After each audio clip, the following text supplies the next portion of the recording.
How to list products in Amazon Seller Central using a file. Want to save time by listing multiple products on Amazon at once? Instead of adding them one by one, you can use a bulk upload file on Amazon Seller Central. Here's how to do it. Log into your Amazon Seller Central account, go to Catalog and click Add Products. Once you get to the List Your Products page, click on Spreadsheet.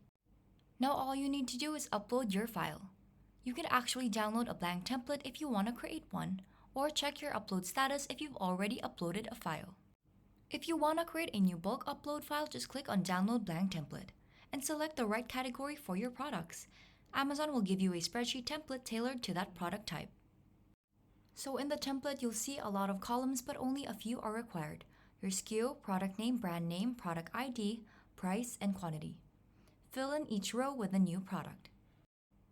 After uploading your file, you can check the upload status. If there are any issues, download the processing report and it will show you what needs to be fixed. Using a file to list your products can save you hours, especially if you're managing a lot of SKUs or launching a new inventory in batches. Want to learn even more time-saving Amazon seller strategies? Join the O8 Challenge. It's the fastest way to master online arbitrage and become confident with tools like bulk uploads, sourcing, and profit tracking. Make your Amazon business simpler, smarter, and scalable. Join now. Link in the description below.